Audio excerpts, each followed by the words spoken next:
teams with over 1,600 personnel have also been deployed, 10 swift water teams. The state and local collaborations, over 1,600 individuals have been rescued, over 140 animals from floodwaters, rubble, or other hazards. So I want to thank everybody who is doing that. You know, as soon as that storm passes, it's still hazardous, but it's at least somewhat safe. They go out and they get the job done. It's made a big difference. Florida National Guard, Florida law enforcement, state urban search and rescue teams continue to work.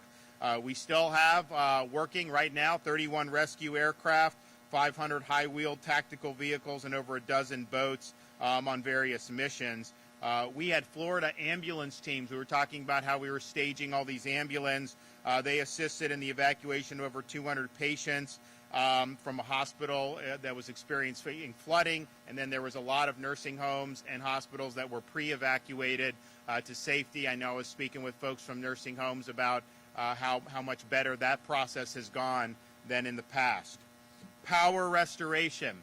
So the storm left, the outer bands of the storm left the state yesterday afternoon, and yet you already have 1.6 million accounts have been restored in the state of Florida.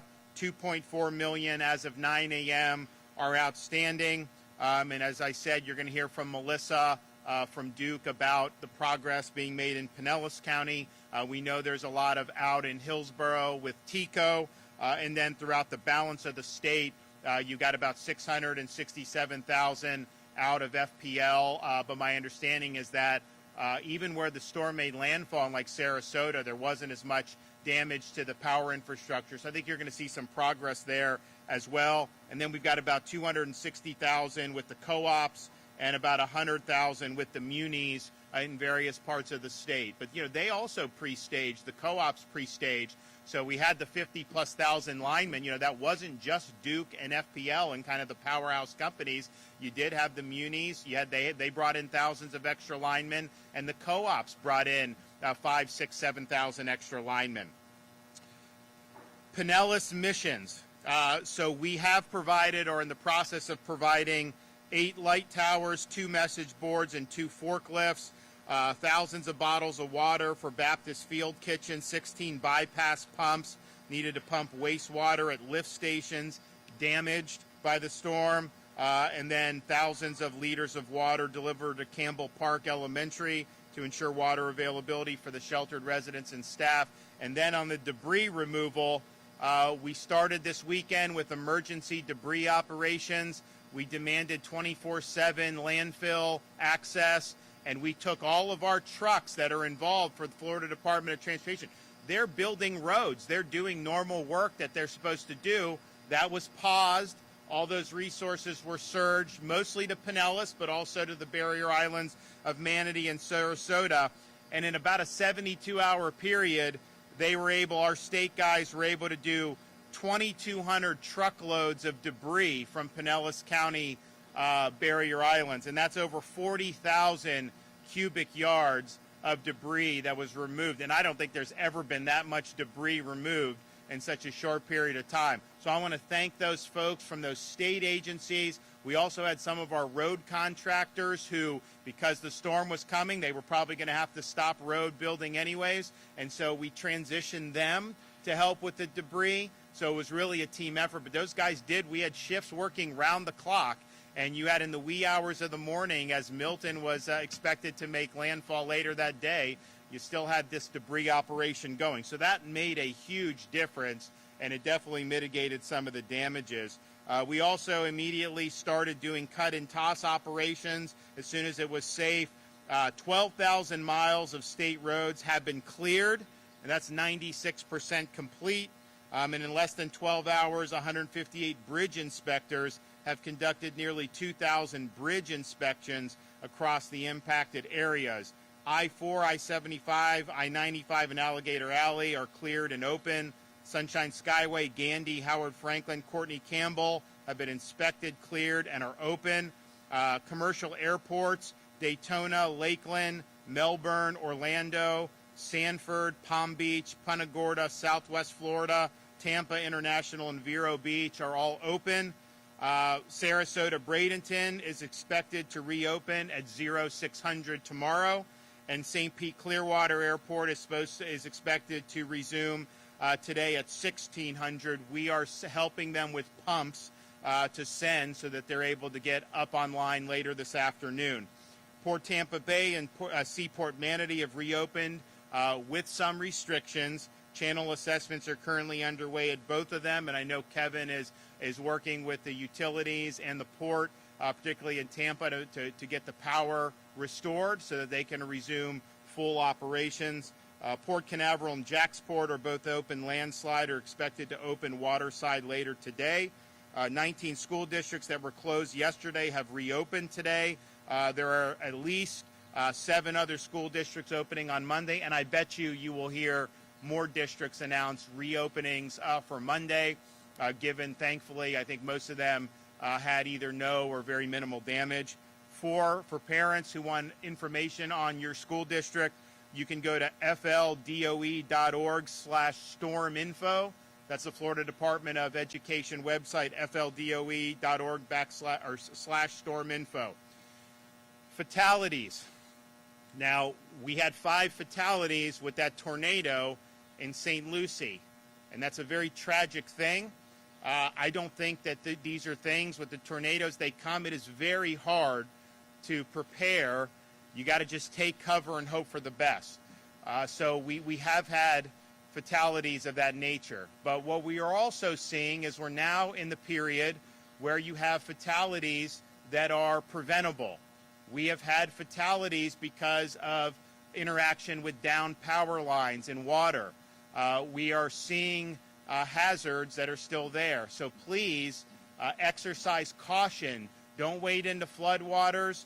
Be careful with how you're using ladders. Use generators properly. Make sure it's outside your home. Don't run that generator inside. So we are now in the situation where everything has been stabilized, and so you have to make the proper decisions and just know that there are still some hazards out there. We see debris. Probably not as much debris, quite frankly, as I anticipated 48 hours ago when you were looking at what the storm was doing, but you have a lot of debris. If you have debris interacting with power lines, don't mess with it. People will come and be able to get that handled. So please exercise caution. If you need assistance with things like helping with your house, we have all the organizations that are now descending on Florida again. They're all part of the Activate Hope mission through the Division of Emergency Management in Hope, Florida. We have a 24-hour hotline, 1-833-GET-HOPE, 1-833-GET-HOPE. If you have needs, chances are we're going to have an organization, not even government, private organization, that can go and help you, particularly when you're talking about maybe damage to your home or property. We've got folks that can come and help mitigate that for you. So please utilize the Hope Florida line for that. If people need temporary shelter, we still have Visit Florida's emergency accommodation modules and Expedia and Priceline available. We also have, through Hope Florida, if you have shelter needs, you can call Hope Florida, and they can work with their partners to see what's available. We will have the Hope Florida bus located at the following places today. In Sarasota at New College of Florida from 12 to 5 p.m. In Lee County, Hope Bus will be at Summit Church, 19601 Ben Hill Griffin Parkway in Fort Myers from 12 to 5. Charlotte County, Murdoch Baptist Church in Port Charlotte, 12 to 5. You will have the Hope Bus, and that will likely be in other counties in the ensuing days. If you have business damage, you can report your business damage on our business survey at floridadisaster.biz, floridadisaster.biz. We've also activated additional money for no-interest loans for businesses who may need a cash infusion. So we have an additional $50 million on top of what we did for Hurricane Helene.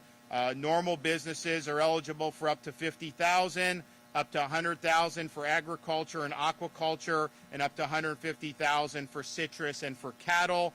And again, these are zero-interest loans, very flexible repayment options.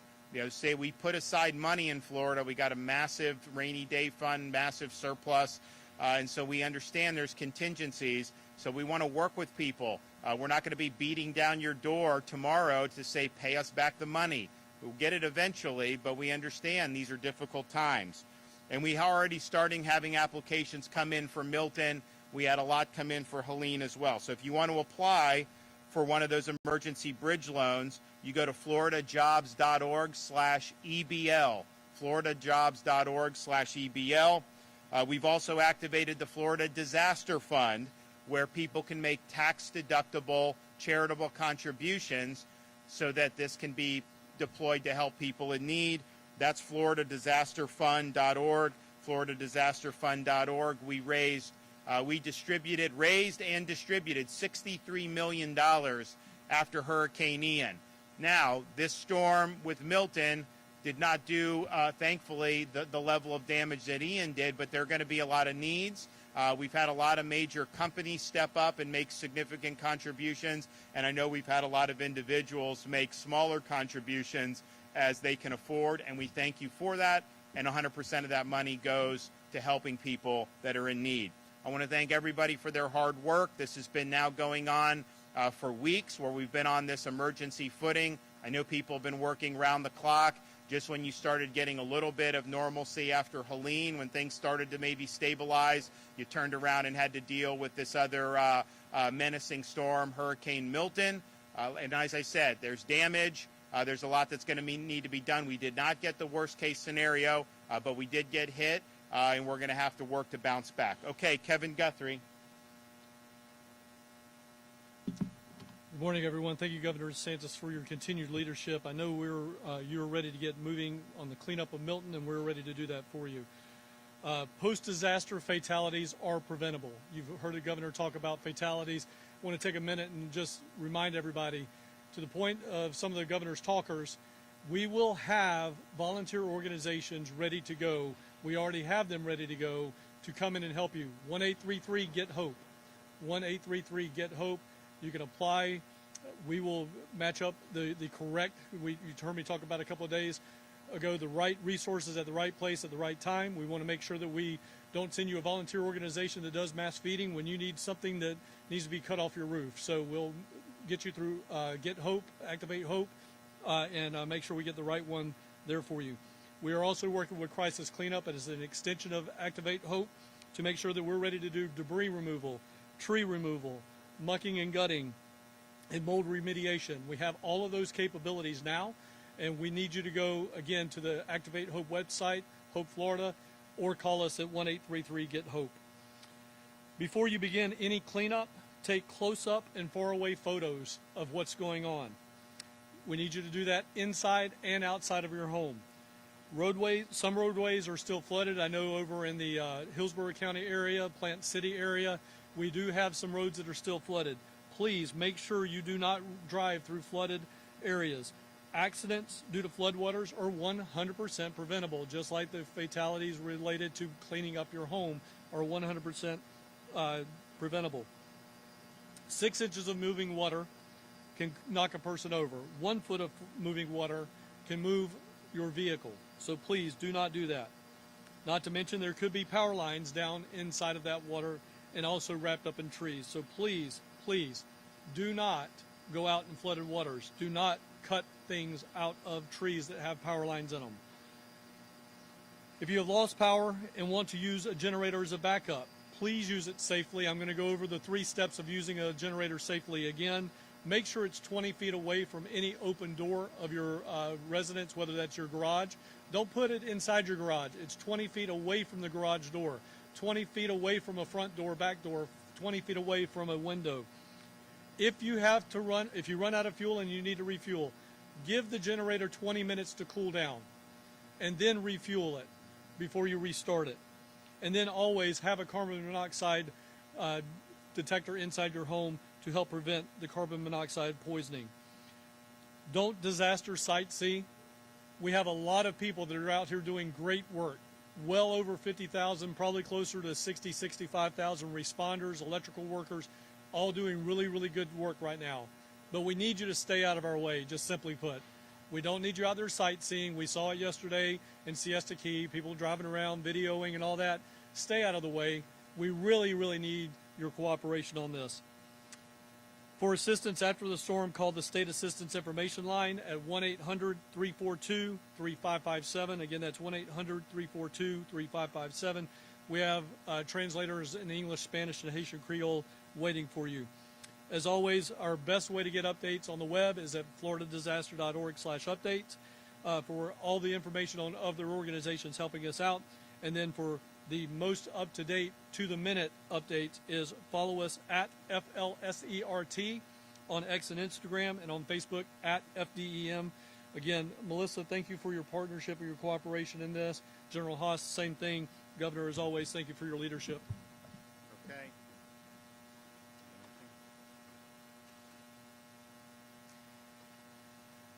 Good morning, and thank you, Governor, for your leadership, your support, and your decisive actions, enabling a broad and capable response effort. I'd also like to thank Director Guthrie and his team, as well as our fellow response teammates, for their tireless efforts in safeguarding our citizens and state. The Florida National Guard currently has 9,000 guardsmen activated, with 6,500 forward deployed, as the Governor mentioned. Our available force represents the largest National Guard response in Florida. Tremendous response effort. We're currently conducting ongoing response efforts consisting of search and rescue, ground and air reconnaissance, humanitarian assistance, route clearance, and high-wheel vehicle support. And we're beginning the phased transition to response efforts, as the Governor mentioned, in coordination with our state and local partners. Our available equipment includes 31 rotary wing aircraft, over 440 tactical vehicles, including 140 high-wheel vehicles, and 5 hard-bottom boats. We're currently supporting 23 counties with 192 active missions, including point of distribution sites with 30 active pod missions. We're grateful for the support of our mobilized state-to-state National Guard partners, which included over 3,500 partners, 19 aircraft, and 20 states. As the Governor mentioned, we're transitioning to recovery operations, and we'll begin a responsible right-sizing of the force, which will mean redeploying those soldiers back to their states, and the recovery operation being largely a Florida Guard response. Governor, the National Guard is fully mobilized and stands ready to support the citizens in the state of Florida. Thank you. Melissa? Good morning, everyone. Melissa Seixas, State President for Duke Energy Florida. I first want to start by thanking Governor DeSantis for his unwavering support of our employees, and also to Director Guthrie for his support as well. I want to give an update on 3 primary areas. One, where we stand as far as outages across the state of Florida and here in Pinellas County. Talk about our restoration, and really need to reinforce the safety messages that the Governor just shared with all of you. So first, from an outage perspective, Duke Energy Florida serves 35 counties across the state of Florida. We have approximately 850,000 customers off at this time. As of 11 a.m. this morning, we have already restored about 350,000 of those. From a resource perspective, we brought 16,000 workers into the state of Florida, both pre-storm and over the course of yesterday, and we have additional people arriving today. They are staged around the state, from Bexley Properties in Land O'Lakes, the Villages, the Brooksville, Tampa Bay Regional Airport, Mannheim, Orlando, and Winter Garden, Ritchie Brother Auctioneers at I-4 and US 27, the Sebring Raceway, Seminole Town Center as well. So here in Pinellas County, where we all stand, we currently have about 400,000 customers off. Pinellas County is our most populated county that we serve. We have restored about 50,000 customers. Yesterday was a day of damage assessment and the beginning to restore critical customers, hospitals, water treatment plants, shelters, 911 centers. Today, we started full board, 1,000% moving very quickly into restoration. So we will begin to see these numbers quickly decrease, the outage numbers. An important milestone for today on the outage front, We will provide later today a global estimated time of restoration for our customers. We realize that you all need information on when we expect power to be restored, but I am here to tell you this is not weeks, this is days. So please keep informed by visiting duke-energy.com. If you're signed up for our outage alerts, we'll provide you text message updates as well, but our forces are here. And I want to also talk about the staging areas that we have in Pinellas County.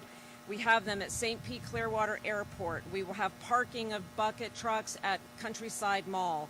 We will also have parking at Raymond James.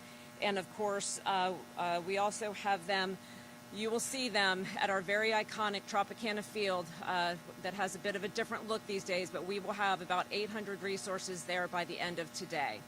So we are 100% committed to getting our customers' lives back to order. We know that the first step is power restoration.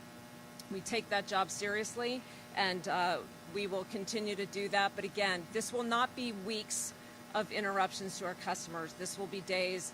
Please look for that estimated time of restoration today. But please, I know people want to get back home, feel like they have some kind of control, clean up their yards. Always, always assume a downed line is energized. It is not Hollywood. It does not always have to arc. It does not have to sizzle. It can be a silent killer that is caught up in debris, trees, bushes, flooded waters, flooded areas, as the governor said. We have seen this too many times where customers inadvertently make contact and it comes to a very tragic end. Please stay safe. It is still a dangerous situation out there. We will be here to restore your power, and of course we will continue to work with the state of Florida and all of the officials behind them. I want to thank them as well, from the state to our local officials. They have been great partners in this effort. Thank you. And is it your assessment so far that that there's not necessarily need for a complete rebuild, that's mostly just reconnects? Yes, sir. It will be more energizing. There'll have to be repairs and fixes, but not the kind of rebuild that we had to do like in the barrier islands after the. Yeah. So when you're doing, so we have all the people in here statewide, Duke, TECO, FPL, co-ops, munis, and so that makes it go quicker. But if you have to rebuild the entire infrastructure because it got wiped out so bad, that just takes, even if you have everybody there, it just takes longer. If it's more of just re-energizing, you can see it done more rapidly. So I appreciate this. Is more linemen were pre-staged for this storm than have ever been done in the history of any hurricane response, because I think we're the only state that pre-stages. But certainly that, even Ian, we had over 40,000. That was a lot. We had over 30 for Helene, but this one was over 50,000 and probably got even in the mid-50s because you guys kept bringing people in when we stopped counting. So I really appreciate it, and I know it means a lot to people to be able to have the least amount of interruption to their lives as possible. And even though these storms do damage, most people, thankfully, don't suffer catastrophic damage from it. So if you get the power and everything working again, that we can kind of get more people on their feet quicker. So I want to thank everybody that's been involved for that. I've seen some of these linemen from all over the continental United States that have come here to be able to help. And my sense is, with what I saw in Sarasota when I was down there, that you're looking likely with FPL probably more just re-energizing, reconnect, rather than having a complete rebuild. That's just my assessment comparing Ian to comparing what I saw out on the coast of the barrier islands in Sarasota. So if that's the case, they've already done 1.6 million, and the storm left yesterday afternoon, and so you got 2.4 million as of this morning, and I guarantee you're going to have people that are going to get this power throughout the course of the day. So thank you for doing that. Okay, we got a question. Yes, ma'am.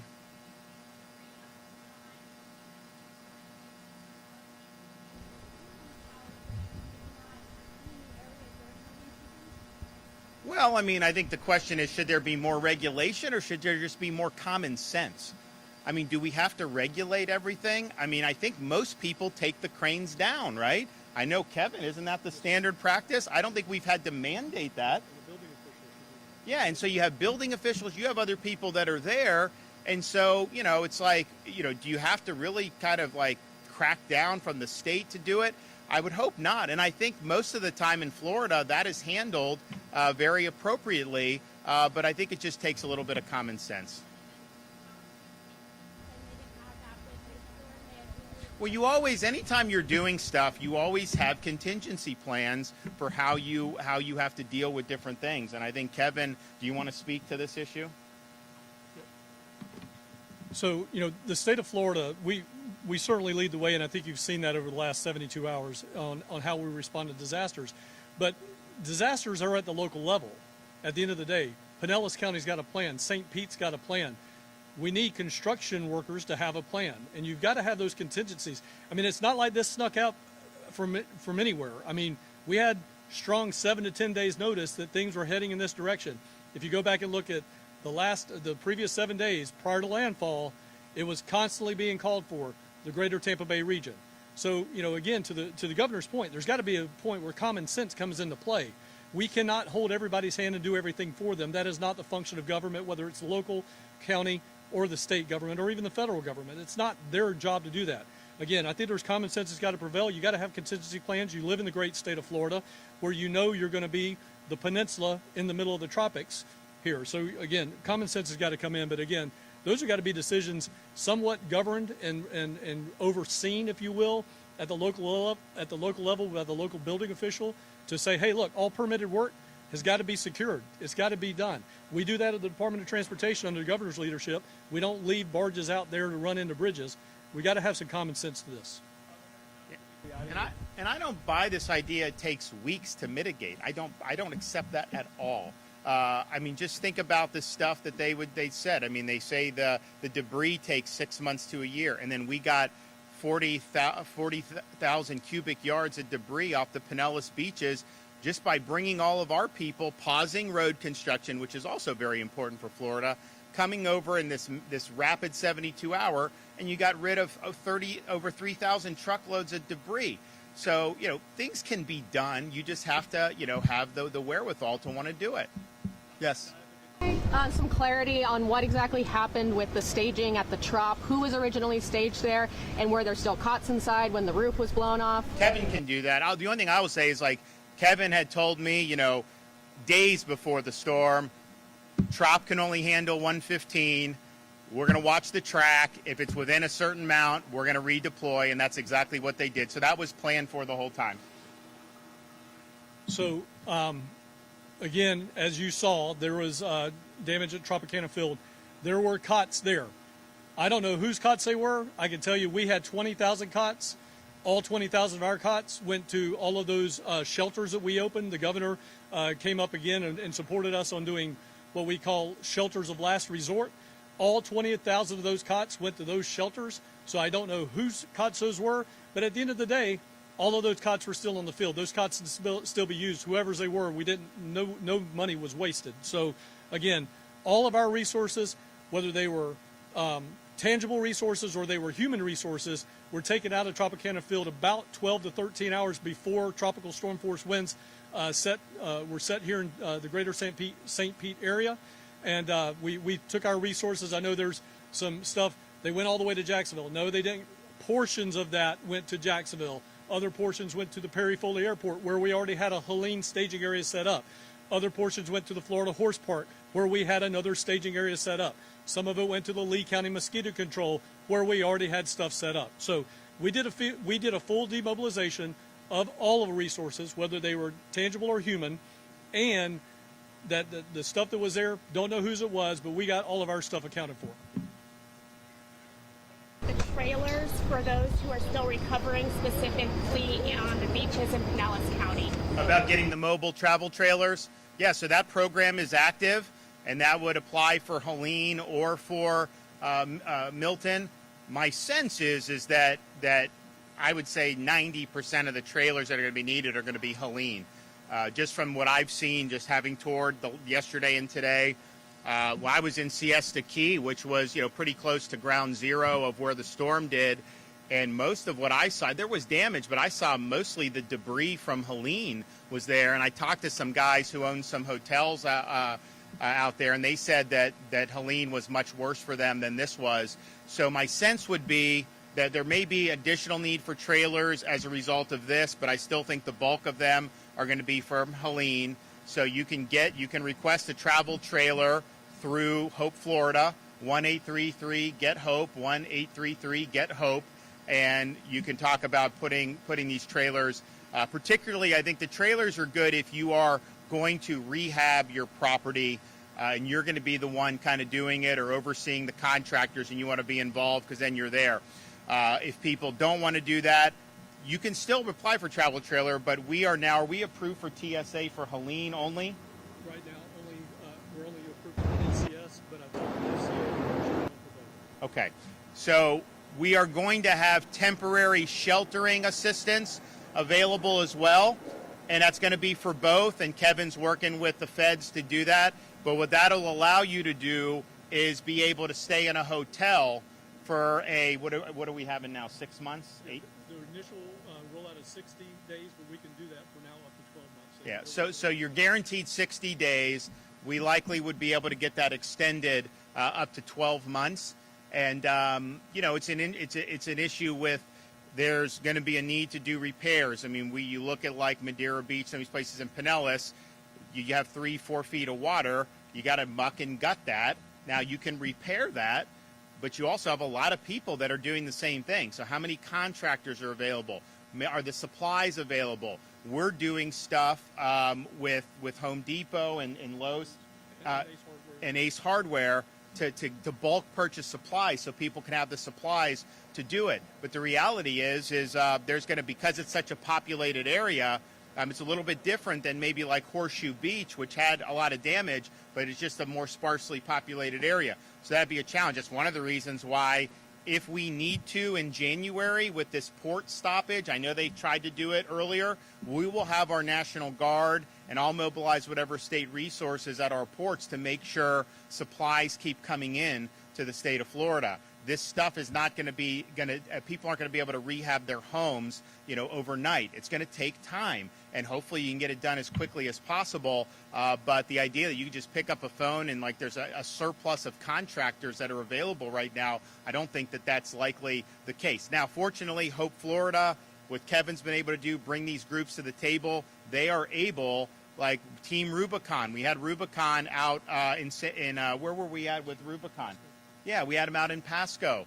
They will take these supplies and they will help you repair your homes. So take advantage of that. It's a great service. Cities have been hit twice very hard in 2 weeks. Climate change, habitat change, increasing the threat. I know it's a difficult conversation, but has there been a discussion about not letting some people rebuild?